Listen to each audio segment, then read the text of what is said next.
because I am a coward and do not want chunks of this wood to go flying at my face at like 2,000 miles an hour, I'm going to first take a pass of the router bit along this line, the Sharpie line that I scribed a half an inch around the whole thing, just to keep there from being anything around the edge past the depth of cut or the thickness of cut of the blade when I do my flush pass. Also, if any of the people watching this have made a ukulele before, you'll notice I didn't leave room for a heel here, and that is for two reasons. For one thing, I would have had to order a significantly larger piece of wood, because this is the only length I had, and for another, the neck that I got, I don't want to take it out, only comes down to about here, so I'm going to have to make a billet to go under the bottom to make it flush, which should look actually pretty cool if I can do it right. Just for the record, I'm only clamping it over the end blocks on the sides to avoid crumpling them again, and I'm using a full face shield for this in case chunks of this do come flying off. I scrapped that 2-pass method in favor of a bunch of little passes, because taking a half an inch off all at one time was going pretty slow, and I didn't want to end up burning the wood. And also, the sides have a bit of curvature to them, like this. So even though I'm using a super short bit, it ends up leaving a tiny bit of a lip right up against here. So I'll have to sand that off at the end, but that won't be a problem. Woo! Look at this! It's a lot of dust. Oh man, my thing is sideways. Don't mind me speaking through my dust mask again here, but this is looking real nice. I like this a lot. We do have a tiny bit of some chipping there. Not chipping, I mean like these stray fibers, just where I was rushing a little too much, but most of it has a super clean edge. That's really nice. Yeah. Well, time to do the soundboard. Unfortunately, I think my bit was starting to heat up, because I got it started burning right here. But I suppose that's about the best place it could have started burning, because that's right underneath where the fingerboards are going to cover it. Oh well. Live and learn. You gotta let it cool down every now and then. Other than that, it's looking pretty great. And in case you're wondering, there are in fact spider webs on this door. Alright. And that's the routing done. It's got some dust in the middle, but it's alright. Just gotta assemble it, I suppose.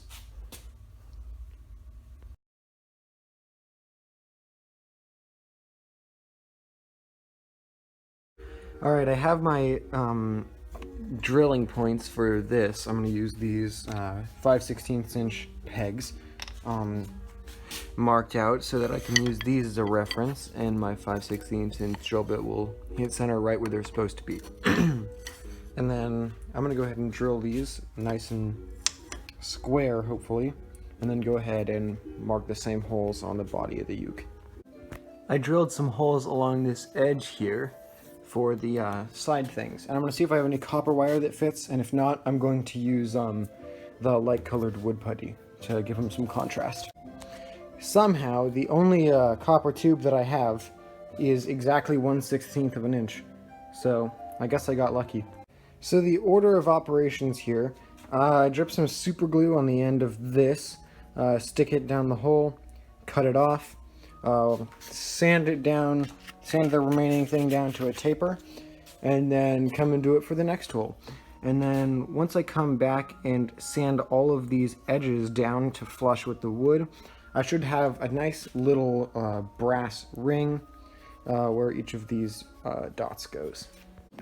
Alright, this is my first test fit, and all that planning, which I'm not going to tell you about because it was pretty janky, and there's 1,000 other tutorials about how to do something like this. But I had to do a little bit of extra planning because the neck was not pre-drilled. But it worked out. Everything's within tolerance. It's close enough to perfectly flush that when I clamp it and glue it, I can pull it perfect, which will be pretty awesome. Now the only challenge is I got to get the fretboard on there, and all I have are these pistol bar clamp things. Normally you'd wrap it up, but maybe I can use a bungee cord or something. The heel is going to have a piece of brass and a piece of maple sandwiched between two pieces of mahogany.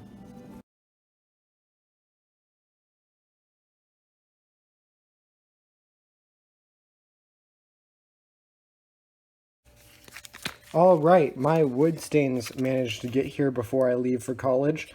Count myself lucky. I'm going to use this dark red mahogany stain and this walnut stain. And I think I'm going to do a combination of red and brown for this, and then just brown for the neck. But I'll see how those colors look, and if I decide to, I'll come back with a second coat of a little bit of red and add it here, or add more brown here, or whatever. I'm going to do really watery coats, just mix them up in a yogurt container one at a time, because I've got some time now, because it came early. And I'm just going to keep on adding a little bit of dye until it looks like I want it to. I don't think I've ever seen a powder that's such a wonderful deep red. That's just nice. Alright, here's the first coat. I'll turn this red light off.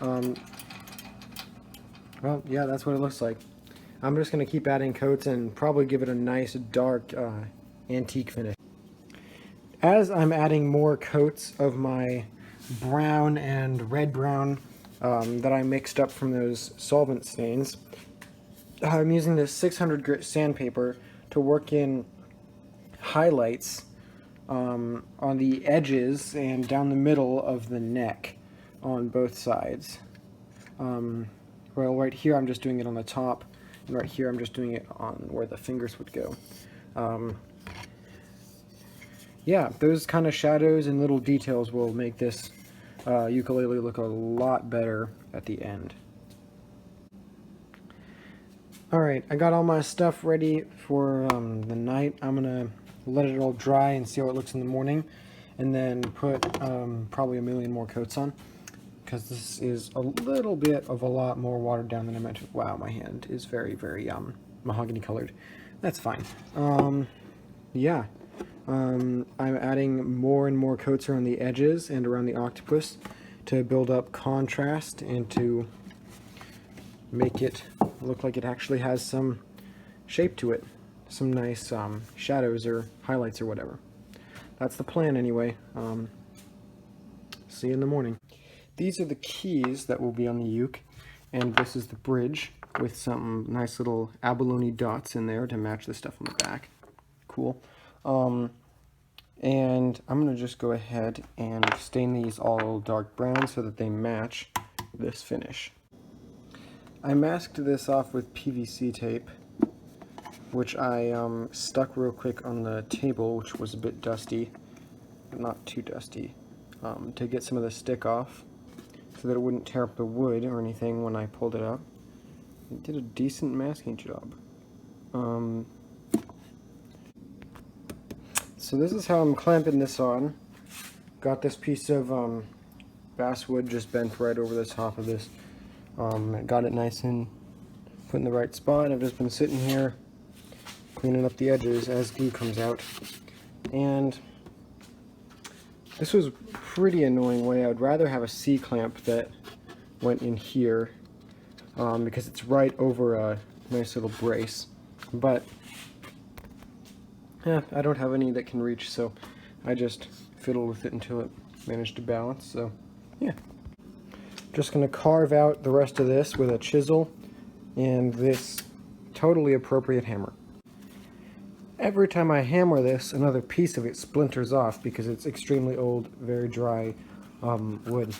But yeah, I'm just gluing it back together again, and then I'm going to keep chiseling away.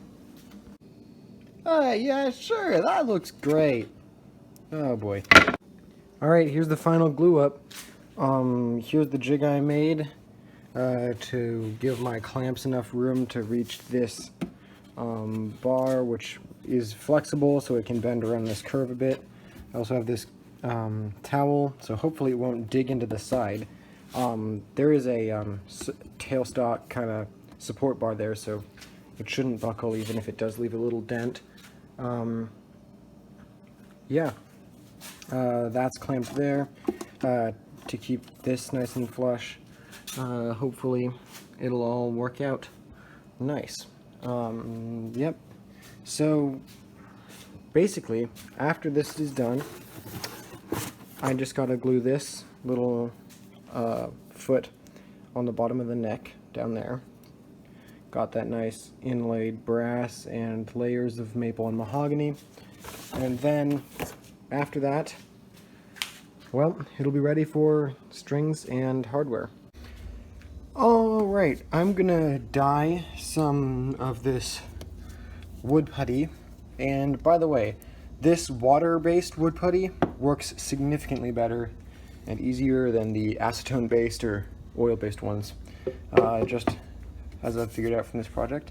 So I'm going to dye some of it, which is also going to water it down, because this is a liquidy dye. It's pre-dissolved in water.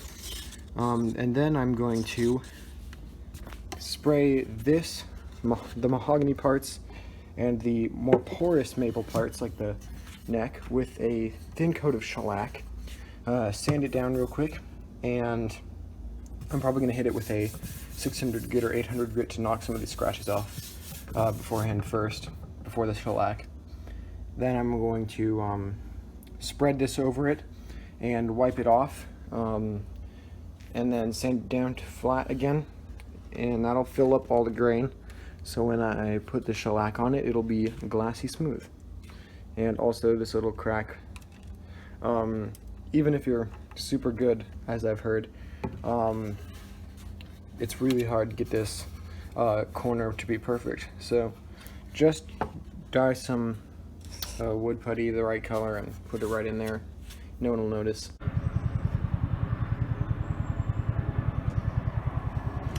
I think that's gonna look all right. I'm just using this wax-free shellac spray as both a sanding sealer and a final top coat. My goal on this is a antique finish, so I made it as even as I could in certain sections, but I left it thinner where it might see wear over the years, and I didn't round the corners off, because I think it would be really cool is if years from now these corners get all worn and it looks super aged, and as long as the wood doesn't actually break apart, just sand it, throw some more shellac on it, and it'll look super vintage and cool. So this piece will only get cooler with time if everything works as planned.